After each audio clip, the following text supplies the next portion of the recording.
اللہ تعالیٰ ان ہاتھوں سے پاک ہے جو ہاتھ کسی جسم کا جز ہے۔ اللہ تعالیٰ نے کہیں اپنی پنڈلی مبارک کا ذکر فرمایا، کہیں خدا نے اپنے ہاتھ کا ذکر فرمایا، کہیں خدا بند قدوس نے چہرے کا ذکر فرمایا۔ تو یہ سارے ایک جسم کے اعضاء ہیں۔ اللہ تعالیٰ بحیات قضائیہ چہرے سے بھی پاک ہے، بحیات قضائیہ جیسے ہمارے ہاتھ ہیں ان ہاتھوں سے بھی پاک ہے، ان پنڈلیوں سے بھی پاک ہے۔ اس کی ذات جیسا اس کی شان کے لائق ہے۔ اللہ تعالیٰ فرماتا ہے کہ جب میں نے اپنے دست قدرت سے دونوں ہاتھوں سے اپنے خلیفہ کو پیدا کیا تو نے سجدہ کیوں نہیں کیا؟ قصہ یہ ہوا کہ جب فرشتوں نے آدم علیہ السلام کے اندر خدا نے نور مصطفیٰ کو آدم کی پیشانی میں ودیت کیا تو فرشتوں کی نظر آدم علیہ السلام کی پیشانی پر تھی، نور مصطفیٰ کو دیکھ رہے تھے، اور ابلیس کی نظر ان پہلی منزلوں پر تھی جو ابھی اللہ تعالیٰ نے نور مصطفیٰ ودیت نہیں کیا۔ وہ جو کیچڑ اور وہ جس طریقے سے آپ کا خمیر گوندا جا رہا تھا وہ منظر ابلیس کی نظر میں تھا۔ اس نے سمجھا کہ اللہ تعالیٰ گلی سڑی مٹی کا بنا ہوا ایک انسان اس کے سامنے مجھے سجدے کا حکم دیتا ہے۔ اس کی نظر جسم پر رہی اور فرشتوں کی نظر نور مصطفیٰ پر پڑی۔ حضرت عارف رومی ارشاد فرماتے کہ گر نہ بودے ذات حق اندر وجود، گر نہ بودے ذات حق اندر وجود، آب و گل را کیا ملک کر دے سجود۔ فرماتے ہیں کہ اگر اللہ تعالیٰ کی ذات نور مصطفیٰ آدم علیہ السلام کی پیشانی کے اندر موجود نہ ہوتا تو فرشتے اس پانی اور مٹی کے بنے ہوئے مجسمے کو سجدہ تو نہیں کرتے تھے۔ انہوں نے سجدہ نور مصطفیٰ کو کیا۔ قصہ یہ ہے کہ اس وقت بھی دو نظریں تھی، ایک نظر مصطفیٰ کے نور پر پڑی، ایک حضرت آدم علیہ السلام کی ایک کی نظر آدم کی پیشانی میں نور مصطفیٰ پر پڑی اور ایک کی نظر آپ کے جسم پر پڑی۔ اور آج بھی ایسی نظر اٹکی ہوئی ہے، ایک جماعت کے پیروکار آج بھی نور مصطفیٰ دیکھتے ہیں، دوسرے کے پیروکار آج بھی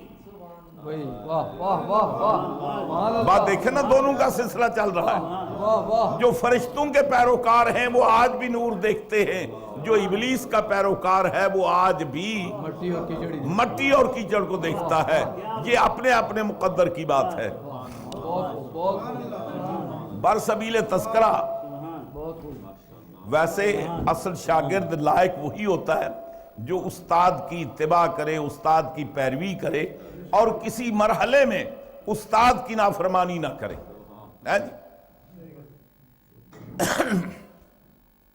سیدنا موسیٰ علیہ السلام کوطور پر تشریف لے جا رہے ہیں اور جاتے ہوئے راستے میں پہاڑی پر سے گزر ہوا تو کسی کی چیخو پکار کی، آہ بکا کی، رونے کی آواز آئی۔ آپ سوچنے لگے یہاں کوئی آبادی نہیں ہے، بستی نہیں ہے، یا یہ رونے کی کس کی آواز آ رہی ہے؟ جب موسیٰ علیہ السلام قریب پہنچے تو کیا دیکھتے ہیں کہ شیطان پتھر میں منہ ڈال کر اور دھاڑے مار کر رو رہا ہے، چیخو پکار کر رہا ہے۔ موسیٰ علیہ السلام جب قریب پہنچے تو فرماتے ہیں مایوب کی کا یا ابلیس، او ابلیس تو کیوں رو رہا، تیرے رونے کی وجہ کیا ہے؟ تو ابلیس کہتا ہے کہ اے موسیٰ آپ اللہ کے کلیم ہیں، اس کے رسول ہیں، نبی ہیں، آپ کو پتا کہ کروڑ ہا برس قرب الہی میں رہا ہوں، کروڑ ہا برس اس پاکیزہ جماعت میں رہا ہوں، وہ سجدوں کے لطف اٹھائے ہیں، اس کی بارگاہ کی حاضری کے لطف اٹھائے ہیں۔ اب جب کبھی مجھے وہ زمانہ یاد آتا ہے تو اس وقت بے قرار ہو جاتا ہوں، رو پڑتا ہوں، کاش کہ وہ مجھ سے نافرمانی نہ ہوتی، وہ کام نہ کرتا تو آج بھی اللہ کی بارگاہ میں ہوتا۔ تو میری ایک گزارش ہے، آپ اللہ کی بارگاہ میں جا رہے ہیں تو میری طرف سے اللہ کی بارگاہ میں عرض کریں، وہ غفور الرحیم ہے، گناہوں کو معاف کرنے والا ہے، کیا میرا جرم بھی کسی مرحلے پر قابل معافی ہو سکتا ہے؟ موسیٰ علیہ السلام بہت خوش ہوئے۔ آپ سوچنے لگے کہ ساری دنیا کے فساد کی جڑ یہ ہے، اگر یہ رائے راست پر آ جائے، یہ اگر توبہ کر لے، تائب ہو جائے، تو پھر بھی حمد تعالیٰ اللہ کی مخلوق میں کوئی جہنم میں نہیں جائے گا، نہ کوئی گمراہ کرنے والا ہوگا، نہ کوئی گمراہ ہوگا، اور نہ کوئی جہنم کا ایندھن بنے گا۔ موسیٰ علیہ السلام اللہ کی بارگاہ میں پہنچے، حاضری دی، شرف کلامی، شرف ہم کلامی سے مشرف ہوئے۔ اللہ نے جو عنایات عطا فرمانی تھی وہ لی، اور وہ شیطان کا ذکر بھول گئے۔ جب آدمی کسی اپنے محبوب کے پاس جاتا ہے نا تو پھر غیروں کی یاد نہیں رہتی۔ جب موسیٰ علیہ السلام واپس لوٹنے لگے تو اللہ تعالیٰ نے فرمایا کہ موسیٰ راستے میں کوئی ملا تھا، راستے میں کسی سے ملاقات ہوئی تھی؟ تو موسیٰ علیہ السلام عرض کرتے ہاں باری تعالیٰ یاد آیا، وہ تیرا جوڑ ملا تھا۔ ہاں جی۔ اور ویسے بھی قاعدے کی بات یہ ہے، سیدنا حضرت باجید بستامی رحمت اللہ تعالیٰ علیہ، آپ ایک دفعہ نماز کے بعد دعا مانگ رہے ہیں اور دعا یہ مانگتے ہیں کہ باری تعالیٰ ان کافروں کو سلامت رکھ، ان کافروں کو لمبی زندگی دے، ان کافروں کو سلامت رکھ۔ جب دعا سے فارغ ہوئے تو مرید عرض کرتے ہیں حضور یہ آپ نے عجیب قسم کی دعا مانگی، ہم تو ان کی ہلاکت اور تباہی کی دعا مانگتے ہیں، آپ ان کی سلامتی کی دعا مانگتے ہیں۔ آپ فرماتے ہیں تمہیں پتہ نہیں، انہی کی وجہ سے تو مسلمان کی عظمت چمکتی ہے، یہ بے ایمان نہ ہوتے نہ مسلمانوں میں کوئی غازی ہوتا نہ شہید ہوتا ہے۔ جو ان کے ہاتھ سے مرے وہ شہید، جو ان کو مارے وہ غازی۔ یہ دو مرتبے انہی کی معرفت حاصل ہوئے ہیں، یہ شہید بھی وہی ہیں جن کو انہوں نے کیا ہے اور غازی بھی وہی ہیں جنہوں نے ان کو مارا ہے۔ تو لہذا جب تک یہ باقی ہیں ہمارے شہید بھی ہوتے رہیں گے اور مجاہد اور غازی بھی بنتے رہیں گے۔ تو اصل قصہ یہ ہے کہ اللہ تبارک و تعالیٰ نے موسیٰ علیہ السلام فرماتے وہ تیرا جوڑ ملا تھا، اللہ تبارک و تعالیٰ قیامت تک باقی ہے نا جی، ہمیشہ کے لیے، عبدالآباد ازلی ابدی ہے۔ اب شیطان نے جب اللہ تعالیٰ کی بارگاہ میں یہ مقابلے کا چیلنج کیا کہ باری تعالیٰ تو نے مجھے گمراہ کیا، مجھے جہنم کا ایندھن بنایا، تو اب میں بھی تجھ سے وعدہ کرتا ہوں لَأُغْوِيَنَّهُمْ أَجْمَعِينَ، میں بھی اب ان کو گمراہ کروں گا، ان کے راستے میں بیٹھوں گا، وَلَآمُرَنَّهُمْ فَلْيُغَيِّرُنَّ خَلْقَ اللَّهِ، میں ان کو حکم دوں گا کہ یہ تیری خلقت نیچر کے اندر تبدیلی کریں اور میں ان سے جانوروں کے کان کٹواؤں گا۔ اللہ تعالیٰ ارشاد فرماتا ٹھیک ہے، لَأَمْلَأَنَّ جَهَنَّمَ، پھر میں بھی جہنم تجھ سے بھی اور جتنے تیرے شاگرد ہیں پیروکار ان سب کو جہنم کا ایندھن بناؤں گا۔ اب اللہ تعالیٰ عبدالآباد تک ہے، تو جب تک یہ دنیا، جب تک اللہ تعالیٰ نے چاہا شیطان کو باقی رکھا کہ مد مقابل ختم ہو جائے تو ذرا مزہ نہیں رہتا، اس لیے کہ دو پارٹیوں الیکشن جب ہوتے ہیں نا، اللہ تعالیٰ کلام پاک میں ارشاد فرماتا ہے کہ اس دنیا کے اندر دو جماعتیں، ایک حزب اللہ ہے، ایک حزب الشیطان ہے، ایک اللہ والے ہیں، ایک اس کی پارٹی کے لوگ ہیں۔ اور یہ نظام قدرت ایسا ہے، ابراہیم علیہ السلام تشریف لائے تو پہلے نمرود موجود تھا، ابراہیم علیہ السلام اللہ کو پیارے ہوئے تو نمرود بھی گیا، موسیٰ علیہ السلام تشریف لائے تو فرعون پہلے سے موجود تھا، موسیٰ علیہ السلام کا وصال ہوا تو فرعون بھی گیا، سرکار تشریف لائے تو ابو جہل موجود تھا، سرکار کا تشریف لے گئے سرکار تو ابو جہل بھی گیا، اس لیے کہ مد مقابل جو ہے وہ جب تک مد مقابل باقی نہ رہے نا لطف وہ اس کے اندر مزہ نہیں آتا۔ اور اسی لیے حضرت حکیم الامت علامہ اقبال فرماتے ہیں نا کہ ایند و قوت از حیات آمد پدید، موسیٰ و فرعون و شبیر و یزید، جب تک مقابلہ نہ رہے لطف نہیں آتا۔ بہرحال اللہ تعالیٰ ہمیشہ کے لیے باقی ہے، عبدالآباد تک۔ اللہ نے شیطان کو بھی جب تک اس نے چاہ باقی رکھا۔ اور یہ جو اکثر و بیشتر لوگ کہتے ہیں نا کہ شیطان کو اللہ تعالیٰ نے قیامت تک مہلت دی، ایسی بات نہیں ہے۔ جب اس نے کہا تھا نا کہ رب انظرنی الی یوم یبعثون، مجھے قیامت تک مہلت دے دے، اللہ تعالیٰ فرماتا ہے کہ ٹھیک ہے تجھے مہلت دیتا ہوں الی وقت معلوم، ایک مقرر وقت کے لیے۔ وہ مقرر وقت کون جانتا ہے؟ صرف اللہ جانتا ہے۔ اللہ تعالیٰ فرماتا ہے کہ مقرر وقت کے لیے تجھے مہلت دیتا ہوں۔ بہرحال پوچھا وہ کیا کہہ رہا تھا؟ موسیٰ علیہ السلام عرض کرتے ہیں باری تعالیٰ وہ بڑا رو رہا تھا، بڑا پریشان ہے، بڑا نادم ہے، بڑا پریشان حال ہے، تو کرم فرما، کیا اس کی کوئی معافی کا طریقہ ہو سکتا ہے، اس کی توبہ قبول ہو سکتی ہے؟ بڑے خلوص کے ساتھ وہ توبہ کر رہا تھا۔ اللہ تعالیٰ نے ارشاد فرمایا کہ میرا اس کا اختلاف ہی کوئی نہیں، اس لیے کہ جتنی اس نے میری عبادت کی ہے کہ شاید دنیا کا کوئی اور آدمی نہ کر سکے، چپے چپے پر اس نے سجدے کیے ہیں۔ اگر اس کی عبادات کو زمین پر پھیلا دیا جائے تو اتنے سجدے کیے ہیں کہ زمین کے ایک ایک چپے پر اس کے سجدے کو تقسیم کیا جائے تو زمین کم پڑ جائے گی، اس کے سجدے زیادہ پڑ جاتے ہیں۔ میرا اس کا اختلاف ہی کوئی نہیں، اختلاف تو آدم کی وجہ سے ہوا تھا۔ میں نے کہا تھا میرا خلیفہ سجدہ کر، اس نے نہیں کیا، تو اب وجہ اختلاف آدم علیہ السلام ہے۔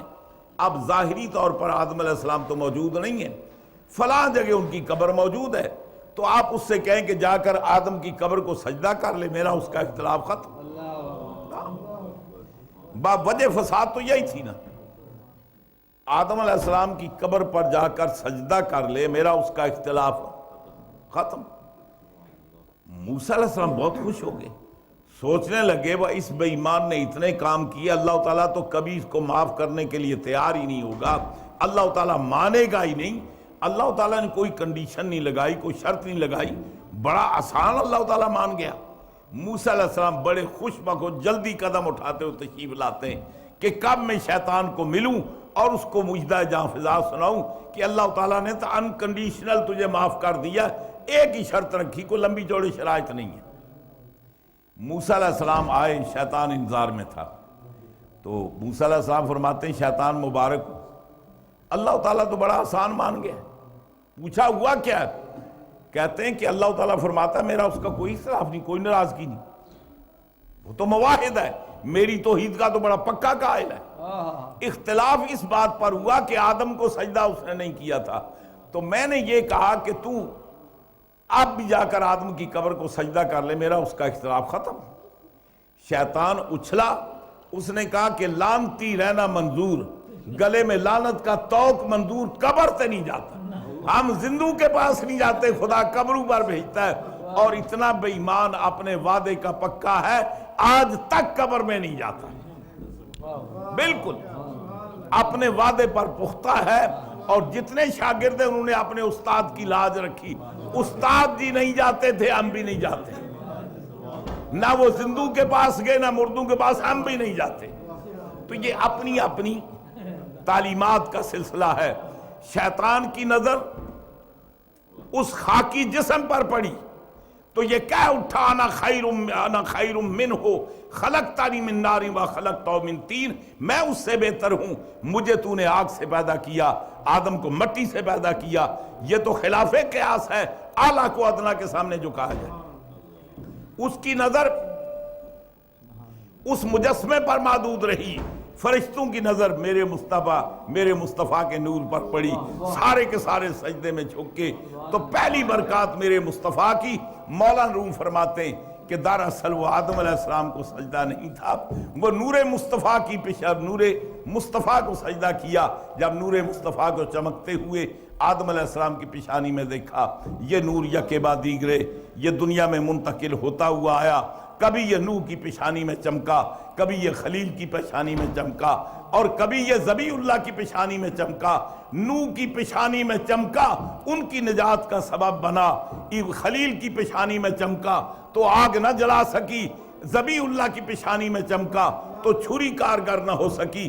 یہ نور اپنی کرامات کو ظاہر کرتے ہوئے، اور حضرت عارف جامی کہتے ہیں اگر نام محمد را نیا ورد شفیع آدم، اگر نام محمد را نیا ورد شفیع آدم، نہ آدم یافتے توبہ نہ نوح از غرق نجینا۔ فرماتے ہیں کہ آدم کی توبہ قبول ہوئی تو مصطفیٰ کے صدقے میں، نوح علیہ السلام کی کشتی کنارے لگی تو مصطفیٰ کے صدقے میں۔ اور میرے امام کہتے ہیں، آپ فرماتے ہیں تیرے ہی صدقے میں صفی اللہ کا بیڑا پار تھا۔ زادوشی پڑھیے۔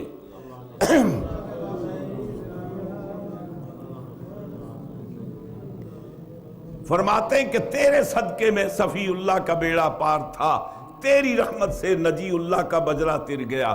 یا رسول اللہ، آدم صفی اللہ کا بیڑا جو کنارے لگا، توبہ قبول ہوئی، وہ بھی آپ ہی کی وجہ سے، اور حضرت نوح نجی اللہ کا جو بجرا، ان کی کشتی جو تری، وہ بھی میرے مصطفیٰ آپ ہی کے صدقے سے۔ تو یہ نور مصطفیٰ اپنی کرامات کا ظہور کرتے ہوئے حتیٰ کہ سیدنا حضرت عبد المطلب کی پیشانی میں چمکے۔ اس کے بعد یہ نور منتقل ہوتا ہوا سیدنا حضرت عبداللہ کی پیشانی مبارک میں چمکا، اور پھر وہ جو برکات ہیں، اب روایات میں اگر جائیں تو کافی کے ساتھ حضرت سیدنا عبد المطلب رضی اللہ تعالیٰ عنہ جب آپ کی پیشانی میں نور مصطفیٰ تھا تو سیرت کی کتابوں کے اندر بے شمار ایسے واقعات ہیں، جدھر آپ تشریف لے جاتے درخت آپ کی تعظیم کو جھک جاتے، جانور آپ کی تعظیم کو جھک جاتے، دراصل وہ سارے تعظیم مصطفیٰ کر رہے تھے کہ ان کی پیشانی میں نور مصطفیٰ چمک رہا تھا۔ حضرت سیدنا عبداللہ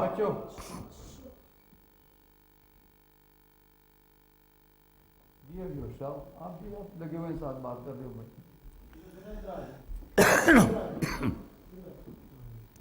ماشاءاللہ، بدمزگی پیدا کرتے ہو بات۔ درشی پڑھی اللہم صلی علی سیدنا مولانا محمد وعلی آل سیدنا مولانا محمد مبارک وسلم صلی علیہ۔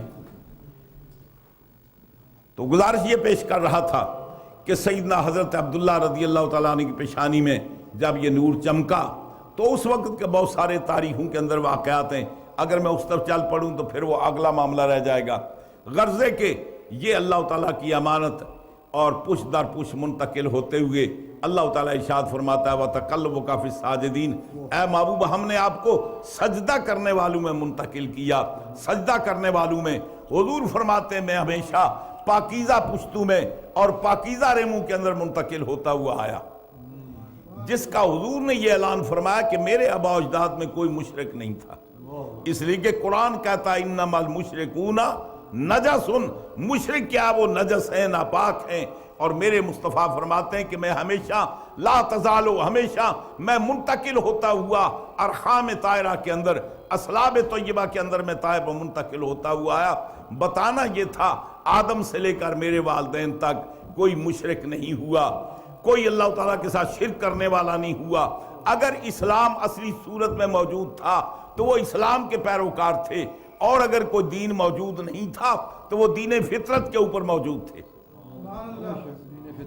دین فطرت کے اندر، یعنی وہ جو فطرت دین ابراہیمی اگرچہ اس میں تبدیلی ہو چکی تھی، اور حضور کے والدین زمانہ فطرت میں تھے۔ جی زمانہ فطرت، یہ فطرت فے تے رے اور پھر تے، جناب زمانہ فطرت اس دور کو کہتے ہیں کہ جب کوئی دین اصلی صورت میں باقی نہ رہے اور نیا دین آئے نہ، اس دور کو زمانہ فطرت کہتے ہیں۔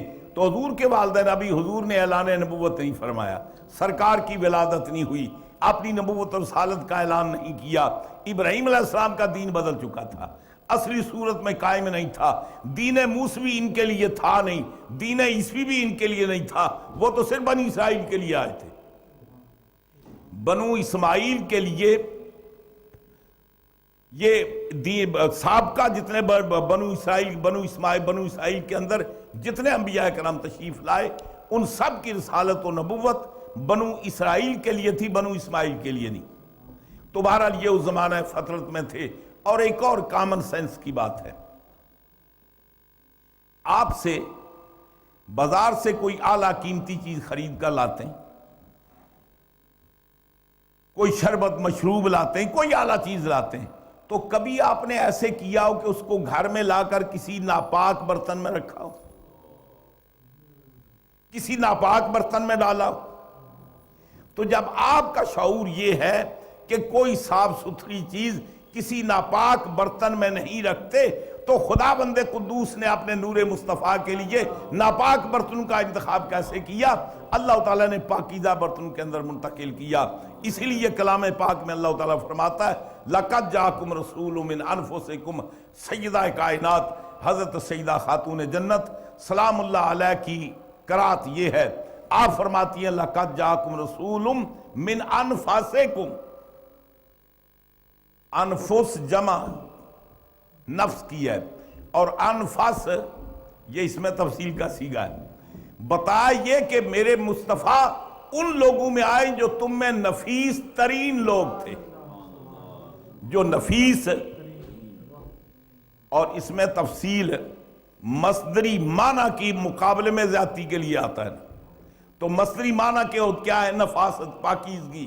انفس جو سب سے زیادہ پاکیزہ تھے، سب سے زیادہ نفیس تھے، ان کے اندر میرے مصطفیٰ منتقل ہوئے۔ سرکار دو عالم صلی اللہ علیہ وسلم آخر و ظہور کا وقت قریب آیا، میرے مصطفیٰ کی امانت حضرت سیدہ عبداللہ کی پیشانی میں چمکی، اور اس کے بعد حضرت سیدہ آمنہ سلام اللہ علیہ اس کی امین بنی۔ اور حضرت سیدہ آمنہ فرماتی ہے کہ جب یہ امانت میرے بطن کے اندر ودیت ہوئی تو فرماتی ہیں کہ پورے عرصہ اس طریقے سے گزرا کہ مجھے محسوس تک نہ ہوا۔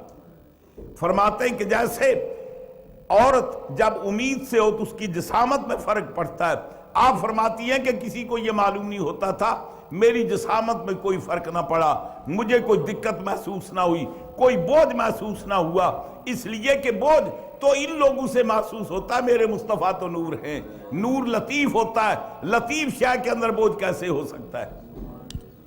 فرماتے ہیں کہ جو ہی اب میں شور نہیں تھی، فرماتی ہیں کہ ہر رات کو سوتی ہوں، کبھی حضرت آدم علیہ السلام تشریف لاتے ہیں، کبھی حضرت نوح علیہ السلام تشریف لاتے ہیں، یکے بعد دیگر انبیاء کرام بزرگان دین آتے ہیں، مجھے مبارکباد دیتے ہیں، اے آمنہ تجھے مبارک ہو کہ تو اس کی امین ہے جو اللہ تعالیٰ نے اس پوری کائنات کا سردار جس کو بنایا، جس کے باعث یہ پوری کائنات کو اللہ نے تخلیق کیا، اس کو وجود بخشا ہے۔ آپ فرماتی ہیں کہ روزمرہ مجھے عجیب قسم کی خوابیں آتی ہیں اور طرح طرح کے بزرگ آتے ہیں۔ میں نے جب یہ ذکر اپنی سہیلیوں سے، اپنے ملنے والوں سے کیا تو عورتیں کہنے لگی آمنہ تجھ پر تو کفار کا اثر ہے، یہ تو کوئی اسیب کا اثر ہے، یہ موجودہ ہمارے دور کی نئی بات نہیں، یہ پرانے زمانے سے عورتوں کا یہ تصور چلا آیا۔ ویسے بھی آج بھی اگر کسی مریض کی عادت کے لیے عورتیں چلی جائیں نا تو اگر اس کو ہفتے میں ٹھیک ہونا تو مہینے کے بعد ہوتا ہے جی، اس لیے کہ ہمارے ہاں تصور یہ ہے کہ شاید آج خود آدمی تو بیمار ہو ہی کوئی نہیں سکتا نا جی، یہ آدمی کی اگر دکان لٹ جائے تو کسی نے تعویذ کیے ہیں، بیمار ہو تو کسی نے تعویذ کیے، ایکسیڈنٹ ہو تو کسی نے جادو کیا ہے، اگر کاروبار میں نقصان ہو جائے تو جادو کیا، شاید اللہ تعالیٰ کی طرف سے یہ بندوں کے لیے ابتلا آ ہی نہیں سکتی۔ تو عورتیں کہنے لگی کہ آپ پر تو بار کا اثر معلوم ہوتا ہے، یہ اسیب کا اثر ہے۔ تو پوچھنے لگی پھر میں کیا کروں؟ تو عورتیں کہتی ہیں کہ آپ ایسے کریں کہ آپ لوہے کے کڑے پہن لیں، اس لیے کہ جب آدمی کے پاس کوئی لوہے کی چیز موجود ہو تو پھر اس پر یہ بار کی چیزیں آ کر اثر نہیں کرتی۔ یہ آپ نے دیکھا ہوگا کہ ہمارے پنجاب میں اکثر و بیشتر جب دیہاتوں میں یہ فصل ہوتے ہیں نا تو جو لوگ فصل کی دیکھ بھال کے لیے جاتے ہیں ساتھ میں کلاڑی رکھتے ہیں یا درانتی رکھتے ہیں یا کچھ نہ کچھ لوہے کی چیز رکھتے ہیں تاکہ کوئی بار کی چیز آ کر اثر نہ ڈالے۔ تو یہ تصور بھی بڑا پرانا ہے۔ عورتوں نے کہا کہ آپ ایسے کریں کہ لوہے کے کو کڑے وغیرہ ہاتھوں میں ڈال لیں، پھر آپ کو اس طرح کی خوابیں نہیں آئیں گی۔ آپ فرماتی ہیں ٹھیک ہے۔ آپ نے ایسے کیا کہ کسی سہیلی نے کڑے بھی دے دیے، آپ نے وہ لوہے کے کڑے ہاتھوں میں پہن لیے، رات کو سو جاتی ہیں۔ رات کو خواب میں حضرت ابراہیم علیہ السلام ابو الانبیاء آدم ابراہیم علیہ السلام تشریف لاتے ہیں۔ آپ فرماتے ہیں بیٹی یہ تو نے ہاتھ میں کیا پہنا ہے؟ تو وہ عرض کرتی ہیں کہ یہ مجھے عورتیں کہتی ہیں کہ بار کا اثر ہے، اس لیے میں نے لوہے کے کڑے پہنے تاکہ بار کا اثر نہ ہو۔ میرے ابراہیم علیہ السلام فرماتے ہیں کہ آمنہ تو اس کی امین ہے جو دنیا کے توق اور زنجیر اتارنے کے لیے آیا ہے، لوگوں کے گلے کے زنجیر اتارنے کے لیے آیا، تو نے ماں ہو کر پہن لیے۔ آپ نے اشارہ فرمایا، فرماتی ہیں خواب کے اندر حضرت خلیل اللہ کے اشارے سے خواب میں وہ کڑے لوہے کے ٹوٹ کر ریزہ ریزہ ہو کر زمین پر جا پڑے۔ فرماتی ہیں کہ جب صبح کا وقت ہوا میری آنکھ کھلی تو میں نے دیکھا وہ کڑے ٹوٹے ہوئے نیچے پڑے تھے۔ اس کے بعد مجھے یقین ہو گیا کہ یقیناً یہ بات نہیں ہے بلکہ اللہ تعالیٰ نے مجھے وہ مقام عطا کیا ہے کہ میں اس کی ماں بننے والی ہوں جو اس پوری کائنات کا سردار ہے۔ حضرت سیدہ آمنہ وقت قریب آیا، ولادت کا وقت قریب آیا، اور حضرت آپ کے جد اعلیٰ سیدنا حضرت عبد المطلب آپ فرماتے ہیں کہ میں خانہ کعبہ کا طواف کر رہا تھا، سحری کا وقت تھا، خانہ کعبہ کا طواف کر رہا تھا، میں نے دیکھا کہ سارے کے سارے بت دڑھام سے گر پڑے اور خانہ کعبہ کی عمارت ایک طرف جھک گئی. مثلا درخت اگر جھک جائے نا اس کے جسم کے اندر لچک ہوتی ہے. اب مکان کا جھکنا تو کو بات سمجھ میں نہیں آتی. فرماتے ہیں کہ دیکھا کہ مکان ایک طرف جھک گیا اور بت سارے اوندے منہ گر پڑے. میں نے سوچا یہ عجیب قصہ ہے, کیا معاملہ, کوئی عجیب واقعہ رونما ہوا ہے. آپ فرماتے جب میں گھر آیا تو مجھے بشارت ملی کہ اللہ تعالیٰ نے میرے مرحوم بیٹے عبداللہ کے گھر میں بیٹا عطا کیا. اور پھر میں نے وہ بیت آمنہ کو دیکھا جہاں مصطفیٰ کی ولادت ہوئی, خانہ کعبہ کے جھکنے کو دیکھا اور ان بتوں کو گرتے دیکھا. میں سمجھ گیا کہ کعبہ بھی اسی کی تعظیم کے لیے جھکا تھا اور بت بھی اسی تعظیم کے لیے جھکے تھے. وہ کہتے ہیں نا جب میرے مصطفیٰ سرکار دو عالم صلی اللہ علیہ وسلم دنیا میں تشریف لاتے ہیں تو حضور سید اعلیٰ فرماتے ہیں کہ خانہ کعبہ حضور کی آمد کے لیے تعظیم کے لیے جھک گیا اور بت سارے کے سارے وہ دھڑام سے زمین پر آئے, گر پڑے. اور مولانا حشمت علی خان صاحب فرماتے ہیں جس وقت ہوئی بز میں جہاں میں تیری آمد, جس وقت ہوئی بز میں جہاں میں تیری آمد, سجدے کو تیرے جھک گیا اللہ کا گھر بھی. فرماتے یا رسول اللہ جب آپ دنیا میں تشریف لائے تو خانہ کعبہ بھی آپ کے سجدے میں جھک گیا. اور ادھر سرکار دو عالم صلی اللہ علیہ وسلم کا ارشاد گرامی حضور فرماتے ہیں جب سرکار کی ولادت ہوئی تو بحیرہ ساوا خشک ہو گیا اور آتش کدہ ایران جو 1000 برس سے جل رہا تھا وہ یک مشت سارے کا سارا وہ بجھ گیا. اور فرمایا کہ کیسر و کسریٰ کے محلات اوندے منہ گر پڑے. جتنے لوگ تختوں کے اوپر بادشاہ تھے جب صبح دیکھا تو سب کے تخت الٹے پڑے تھے. اور فرمایا کہ کسریٰ کے محلات کے 14 کنگرے وہ اوپر سے ٹوٹ کر زمین پر گر پڑے. دراصل بتانا یہ تھا اب اس کائنات کا بادشاہ آ گیا, اب تخت کا مالک یہ ہے. فرمایا کہ اب یہ دنیا میں شرک کو مٹانے کے لیے آیا ہے. وہ بحیرہ ساوا جس کی پرستش کی جاتی تھی وہ سوکھ گیا, وہ آگ جس کی پوجا کی جاتی تھی وہ آگ بجھ گئی. اور باصل اعلان یہ تھا کہ آج کے بعد آگ کی پوجا نہیں ہوگی, آج کے بعد دریاؤں کی پوجا نہیں ہوگی, بلکہ خدا کی پوجا کرانے والا اللہ کی بارگاہ میں جھکانے والا آج آ گیا. تو سرکار کے تشریف لانے سے. اور ادھر حدیث میں آتا ہے کہ جب میرے مصطفیٰ کی ولادت ہوئی تو سیدنا جبریل علیہ السلام 4 جھنڈے لے کر آئے حضور کی پیشوائی کے لیے. 4 جھنڈے لے کر آئے. زادوشی پڑھیے.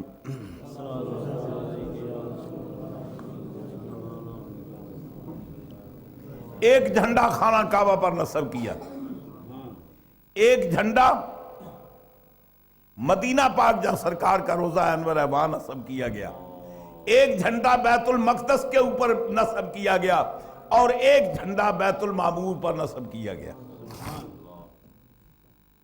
ایک جھنڈا بیت المعمور اور 3 جھنڈے زمین پر جھنڈے نصب کیے گئے.